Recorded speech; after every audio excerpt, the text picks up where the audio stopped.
Alain, c'est quand même une nouvelle positive, je dirais même très positive, l'appel de la ministre de la Santé à aller chercher des gens retraités. Ça répond, là.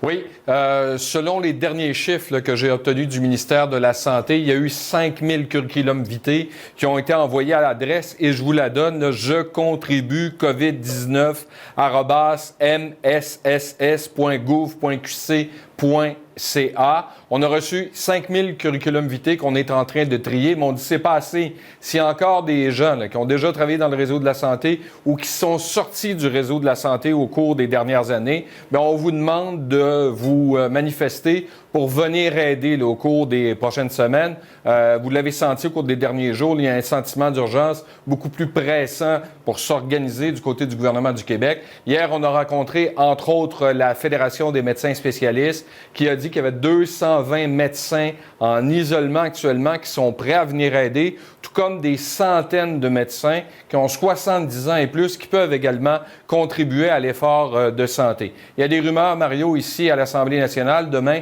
ça va siéger à compter de 9 heures pour adopter les crédits budgétaires prévus au budget, les crédits provisoires, mais on peut s'attendre, comme ça a été le cas à Ottawa, qu'il y ait fermeture de l'Assemblée nationale au cours de la semaine. Il y aura période de questions à 14 heures de l'après-midi. Pour ce qui est du budget, là, demain, on adopte les crédits provisoires, les crédits supplémentaires, et on n'écarte pas la possibilité de demander aux partis d'opposition. Et ce qu'on dit, c'est qu'il y a une excellente collaboration ici entre tous les partis à l'Assemblée nationale pour débloquer des fonds supplémentaires, le calque de ce qui s'est fait par le gouvernement fédéral. Entre autres, on dispose, là, parce que vous savez, il y a la fameuse réserve de stabilisation que François Legault a évoquée, 14 milliards. On n'est vraiment pas là-dedans. Là. On a tout de même un surplus d'1,9 milliard de dollars qu'on peut dépenser très rapidement, entre autres pour acheter les lits. Hier, le premier ministre parlait de 10 000 lits qu'on veut acheter là, pour faire face à la crise si jamais il y a